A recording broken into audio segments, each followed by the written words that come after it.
Assalamualaikum warahmatullahi wabarakatuh. Perkenalkan, kami dari kelompok 2 yang beranggotakan saya sendiri, Akbar Kurniawan Dicahyo, Albi Prasetyo, dan Atin Sukmawati. Di sini kami akan mempresentasikan hasil diskusi kami tentang sumber dana bank dan alokasi dana bank. Baik, di sini saya akan menjelaskan mengenai pengertian sumber dana bank. Sumber dana bank adalah usaha bank dalam menghimpun dana dari masyarakat. Perolehan ini tergantung pada bank itu sendiri, apakah dari simpanan masyarakat ataupun dari lembaga lainnya, yang mana digunakan untuk membiayai kegiatan operasinya sebagai lembaga keuangan. Sementara pengertian dana bank adalah uang tunai yang dimiliki bank ataupun aktiva lancar yang dikuasai bank yang setiap waktu dapat diuangkan atau bersifat liquid. Berikutnya ada jenis-jenis sumber dana bank. Jenis-jenis sumber dana bank ada 3, yaitu yang pertama, dana yang bersumber dari bank itu sendiri. Yang kedua, dana yang berasal dari masyarakat luas. Dan yang ketiga, dana yang bersumber dari lembaga lain.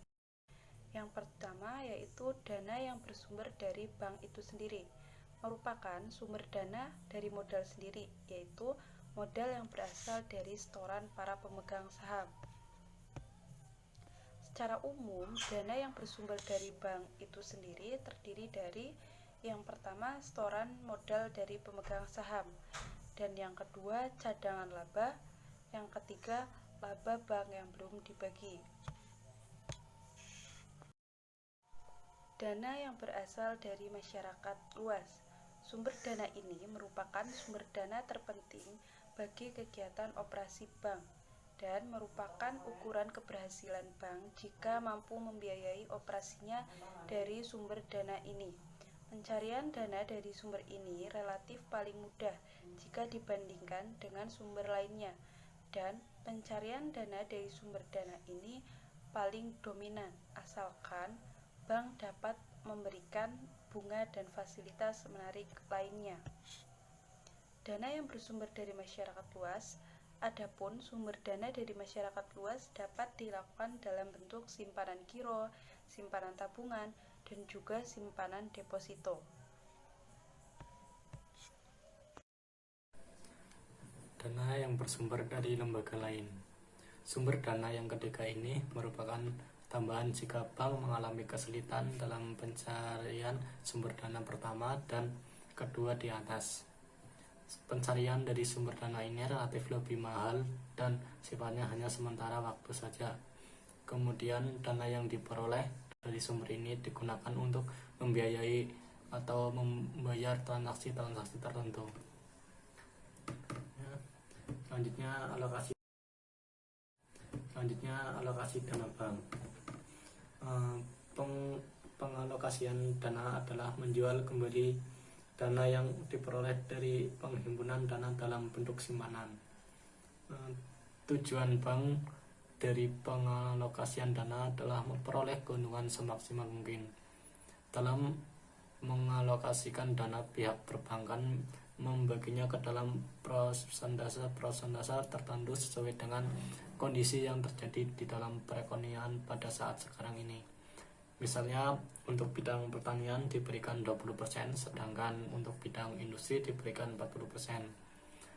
Dalam hal pengalokasian dananya ke masyarakat, pihak perbankan membebankan bunga dengan prosentase tertentu sesuai dengan penetapan harga bunga oleh BI. Untuk saat tahun 2007, BI menetapkan suku bunga untuk mengalokasikan dana masyarakat sekitar 1% per bulan. Jenis-jenis alokasi dana bank. Yang pertama, primary reserve atau cadangan primer. Yang kedua, secondary reserve, cadangan sekunder. Terus yang portfolio atau kredit, portfolio investment, terus fixed asset atau aktiva tetap. Selanjutnya, primary reserve. Pengalisan merupakan sumber utama bagi likuiditas bank, terutama untuk menghadapi kemungkinan terjadinya penarikan oleh nasabah bank, baik berupa penarikan dana masyarakat yang disimpan pada bank tersebut maupun penarikan atau pencairan kredit atau kredit disbursement sesuai dengan kesepakatan yang dibuat antara pihak bank dan debitur kredit dalam perjanjian kredit yang dibuat di hadapan notaris publik. Dengan demikian, pembentukan cadangan primer atau primer reserve dimaksudkan untuk memenuhi ketentuan likuiditas wajib minimum, keperluan operasi bank, semua penarikan simpanan, dan permintaan pencairan kredit dari nasabah. Di samping itu, cadangan primer juga digunakan untuk penyelesaian clearing antara bank dan kewajiban-kewajiban bank lainnya yang harus segera dibayar. Dalam prakteknya primer reserve adalah dana kas dan saldo rekening koran bank pada Bank Indonesia dan bank-bank lainnya, serta warakat dalam proses penagihan. Secondary reserve, cadangan sekunder. Prioritas kedua di dalam alokasi dana bank adalah penempatan dana-dana ke dalam non-cash liquid asset atau aset liquid yang bukan kas, yang dapat memberikan pendapatan kepada setiap saat, dapat dijadikan uang tunai tanpa mengakibatkan kerugian pada bank. Tujuan utama dari secondary reserve adalah untuk dijadikan sebagai suplemen atau pelengkap atau cadangan pengganti bagi primary reserve. Karena sifatnya yang dapat menghasilkan pendapatan bagi bank selain berfungsi sebagai cadangan, secondary reserve dapat memberikan dua manfaat bagi bank, yaitu untuk menjaga likuiditas dan meningkatkan profitabilitas bank. Loan portofolio atau kredit. Prioritas ketiga dalam alokasi dana bank adalah penyaluran kredit atau loan. Dasar pemikirannya adalah setelah bank mencukupi primary reserve serta kebutuhan secondary reserve-nya yang merupakan suplemen bagi primary reserve, bank baru dapat menentukan besarnya volume kredit yang akan diberikan. Portofolio investment. Portofolio investment prioritas terakhir di dalam alokasi dana bank adalah dengan mengalokasikan sejumlah dana tertentu pada investasi portofolio atau portofolio investment. Alokasi dana bank ke dalam kategori ini adalah dana sisa atau resultant fund setelah penanaman dalam bentuk pinjaman atau kredit telah memenuhi kriteria atau target tertentu. Investasi ini berupa penanaman dalam bentuk surat-surat berharga jangka panjang atau surat-surat berharga ini bertujuan untuk memberikan tambahan pendapatan dan likuiditas bank. Karena pengalokasian dana untuk jenis ini adalah mengharapkan pendapatan yang memadai bagi bank, maka sifat aktiva ini biasanya lebih permanen atau berjangka panjang.